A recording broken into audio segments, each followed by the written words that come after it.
बीते 2 दिनों से ग्रेट निकोबार परियोजना चर्चा में है।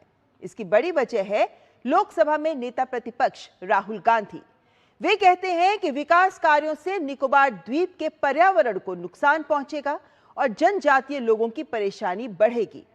जबकि पूर्व वायुसेना अध्यक्ष RKS भदौरिया ने इस दावे का सिरे से खंडन किया है।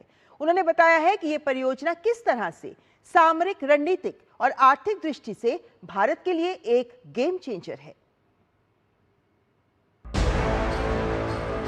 सडनली ये इशू आया है कि यहाँ पे ट्रीज कट रहे हैं, ट्राइबल डेवलपमेंट हो रहा है। ओवरऑल इंडिया की स्ट्रैटेजिक नीड्स को समझना जरूरी है। एंड ये भी धारणा गलत है कि इसमें ट्राइबल इंटरेस्ट नहीं देखे जा रहे या डिफॉरेस्टेशन हो रहा है। ऑफ कोर्स, बट ओवरऑल कितना हो रहा है? इस तरह के जब स्टेटमेंट्स आती हैं जो लोगों को गुमराह हो सकते हैं, उससे बचना चाहिए। मेरे ख्याल से इंडिया के लिए ये एक बहुत ही इम्पोर्टेंट डेवलपमेंट है।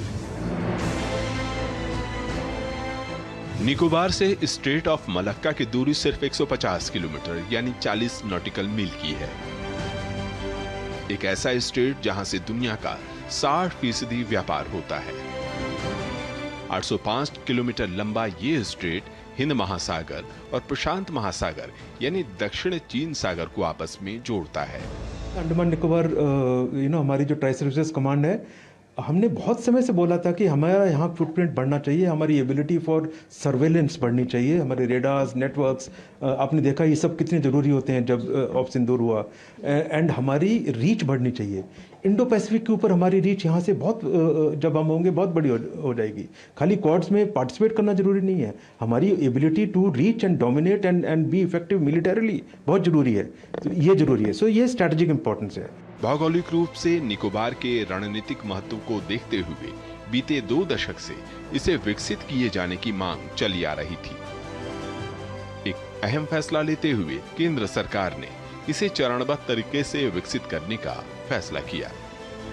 पहले चरण में 72.12 वर्ग किलोमीटर क्षेत्र को ही विकसित किया जा रहा है। गवर्नमेंट ने बहुत strategically and economic development view point से, इंफ्रास्ट्रक्चरल व्यू पॉइंट से बहुत स्ट्रॉन्ग कदम उठाया है। And I am really surprised because even previous government, मुझे याद है mister Antony himself had said यहाँ पे डेवलपमेंट होने चाहिए, specially from defence point of view. हमने जितनी बार टेकअप किया, there was always a kind of support from the government that time, Congress government, कि यस यहाँ पे डेवलपमेंट होना चाहिए। प्रैक्टिकली नहीं हुआ वो दूसरी बात है, बट अब प्रैक्टिकली हो रहा है तो इसको सबको सपोर्ट करना चाहिए। एंड हमारी national interest should always be upper most. Nicobar में एक इंटरनेशनल कंटेनर ट्रांसशिपमेंट टर्मिनल बनेगा, जहां समुद्र की गहराई प्राकृतिक रूप से 20 मीटर से अधिक है। इसी कारण बड़े कार्गो शिप आ सकेंगे और भारत की निर्भरता श्रीलंका, सिंगापुर और म्यांमार जैसे देशों पर कम होगी। राजस्व की बचत भी होगी। एक ग्रीनफील्ड अंतर्राष्ट्रीय हवाई अड्डा प्रस्तावित है जो लगभग 10 लाख यात्री प्रतिवर्ष की क्षमता वाला होगा, जिसकी क्षमता बाद में बढ़कर 1 करोड़ यात्री प्रतिवर्ष की हो जाएगी।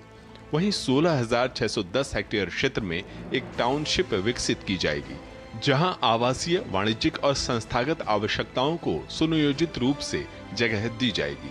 इसके अलावा 450 MVA यानी मेगावाट एम्पियर क्षमता का एक पावर प्लांट भी बनेगा।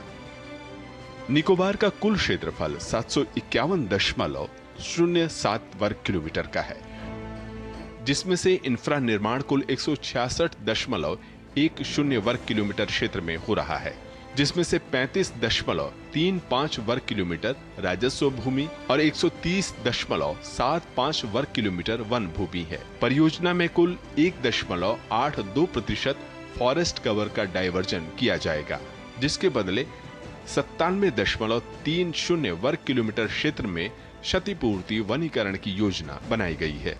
वहीं परियोजना के तहत निकोबार की जनजाति, शोपेन और निकोबारी समुदायों का किसी भी प्रकार का विस्थापन प्रस्तावित नहीं है।